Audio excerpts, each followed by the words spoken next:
guys? Welcome to DM1 with Dollar. And today we're talking about how to improve your compensation. Now, I think you might find this interesting because there's a lot of discussion on social media around how to save more money and build your wealth that way. And I think the first step really is you need to improve your income first so that you actually even have something to save.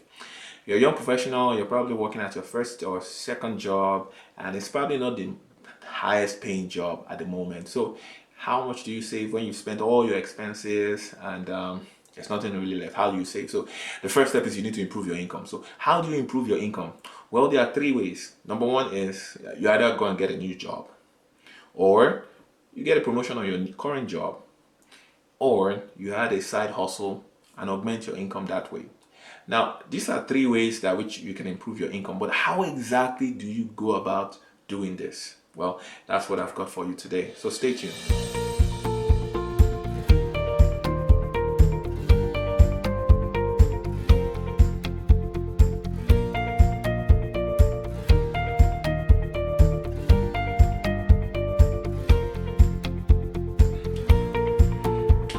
Okay, so how do you improve your income? I've said there are three ways. You need to either find a new job that pays higher, or you get a promotion on your current job, or so you can negotiate for a higher pay on your current job, or you find a side hustle to augment your income. Those are three ways you can use right away to improve your income.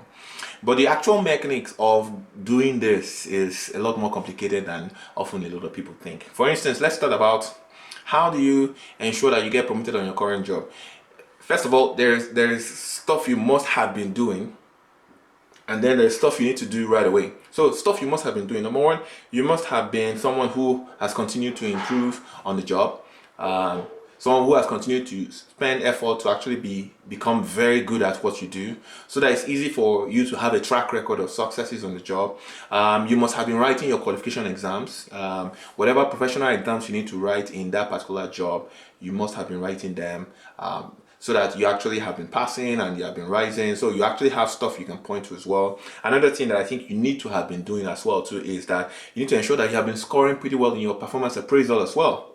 So for instance, whatever the benchmark is in your performance appraisal, maybe you need to score above 60% or above 70%. Make sure you've been scoring above that as well. And then the final thing is that you also have a very good relationship with your boss.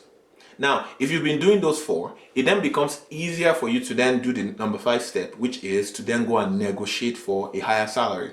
And this is often something that I feel a lot of young professionals find difficult to do, but it's stuff that you need to learn to do.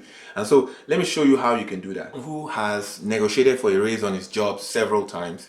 I can give you a few ideas about how to go about it. And I mean, it hasn't always been successful. There have been times when it wasn't successful, but more often than not, it's been successful.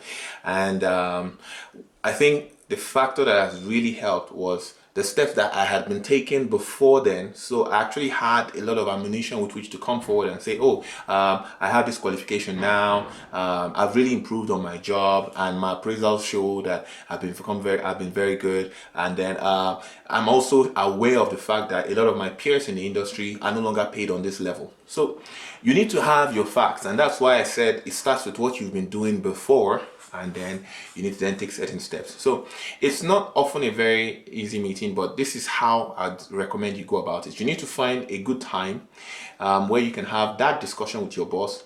Maybe first of all on an informal or on a casual level. So even if it's over coffee, or just in a scenario where two of you are walking down to the office or something, and you can just bring it up casually that look, that you're starting to think about the possibility of getting a raise on the job, and you think that your income is no longer where it should be. That is there a time that you could meet with him to have a better discussion, and then your boss would provide you an answer. So you need to first of all breach the discussion in a way by first of all bringing it up in a casual way, giving a bit of a snippet of what you'd like to talk about, and I'm sure he probably has an idea that this is what you're coming to ask for, but he doesn't know to what extent you want to ask and all that. So set the mood, set the tone, and say, oh, I'd like to have this discussion with you, sir. Is there a time on your schedule that you could spare some 5-10 minutes so that I could give you an idea of what I really want? And that's a discussion that he can be open to. Now, when you want to actually have that discussion, make sure you go with your facts. what are your peers in the industry earning? What are people on your level earning in the industry? What exactly do you think you can ask for?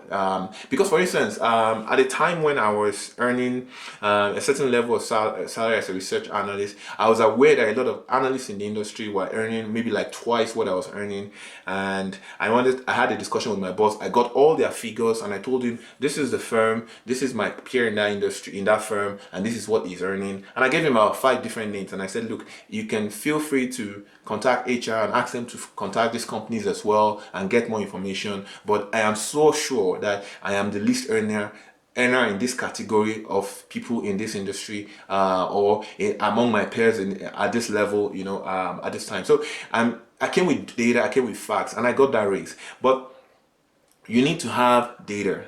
That data is very key. So you need to go with facts. You need to go with a modest expectation as well too.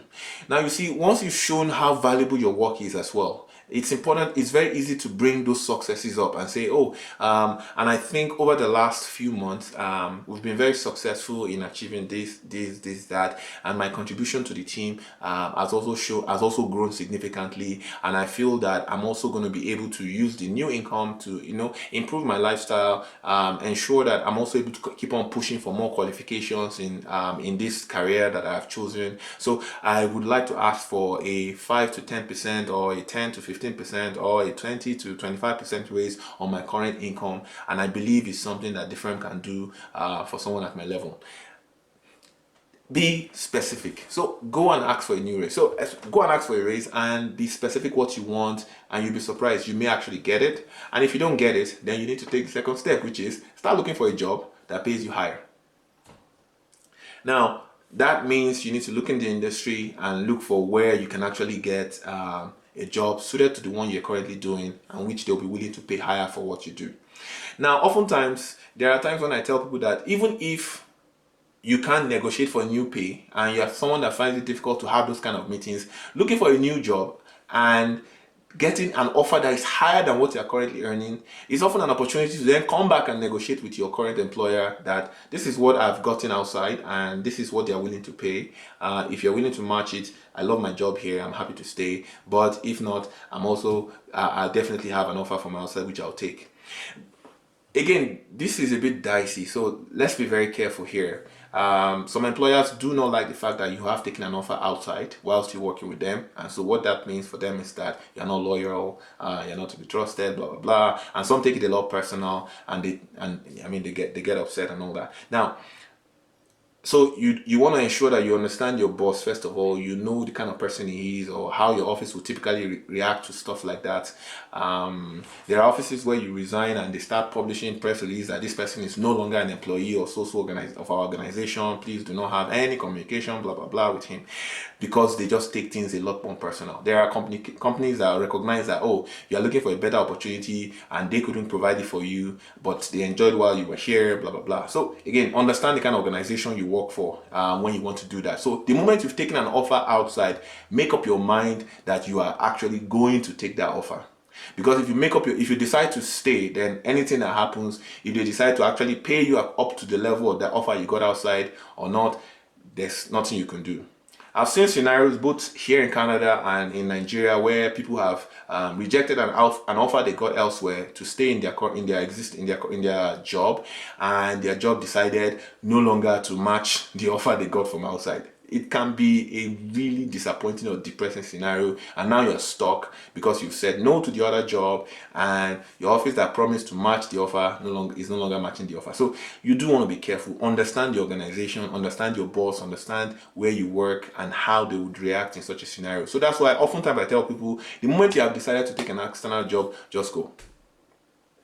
Is often the best. But if you decide to stay, make sure you get firm guarantees. If they're offering to match the offer, then they should print a letter and give you that they are matching the offer, stating the new level you'll be earning. I've had employers match offers for me, and they paid exactly what I was meant to be paid outside, but I ensured I also got a letter from them as well too before I turned down the offer outside.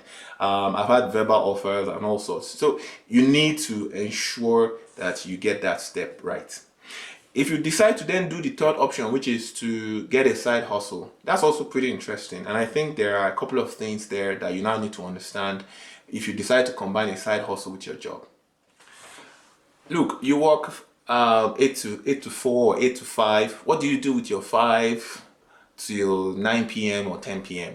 That's like 5, 6, 7 hours when you could actually be doing something else. There are people that work 7 to 3:30, 7 to 4, and by 4:30 you're home, and you have the rest of your evening. What do you do with the rest of your evening? It's an opportunity to make free income. There are so many jobs on the internet, errands that you could run, hobbies that you could sell, that would generate a lot of income for you, even on the weekends as well. I recall many times in my career, I also doubled as a compare or as an MC for occasions, for weddings, for dinners, for conferences, for so many occasions. I became really good at it, and I realized I could combine it really effectively with my job. So it's something that you can find. There are three major categories. You could find internet jobs that you could do on the internet. Maybe you provide reports to people, you write consulting, business plans, feasibility studies, research reports into markets, or you actually do some press copywriting for people that require content on their website, write articles. You could do all sorts of internet jobs as well. If you're someone that is good at programming or coding, there are always a lot of jobs on the internet for those. You could do several internet jobs. You could run errands as well. You could do Uber, Taxify. You could deliver food items, do deliveries for different retail businesses in your neighborhood. You could do a lot of handiworks. You could do catering. If it's stuff that you are good at, maybe you are a good painter, you can paint on the weekends on the side and sell your paintings. You can provide the catering services. You can provide training. You can run an e-commerce business. You can actually also do other stuff as well too. There's so many things you could do, and again, like I said, three categories. You could find an internet business you could do, you could sell your hobby, or you could run errands. There are several businesses along that line that you could use the rest of the hours within the day to do, and you start to use that to generate side. Just a quick recap of all I've said. 3 ways to improve your income. You can negotiate for a higher pay in your current job. You can look for a job that pays higher, or you can augment your income by adding a side hustle. Now, adding a side also means you can do three things. You could sell your hobby, you could run errands, or you could find an internet job that pays more. In negotiating for your pay, make sure you've done the long and the short steps necessary. You've been doing your qualifications, you've improved on the job, your appraisals are up, you have a good relationship with your boss. And then in negotiating, make sure you first of all introduce the topic on a casual level, and then you have your data and your facts when you come into the actual meeting to negotiate with your boss.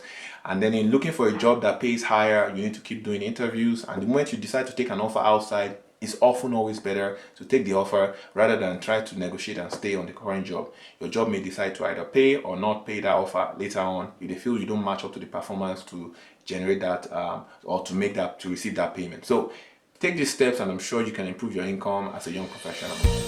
I wish you all the best.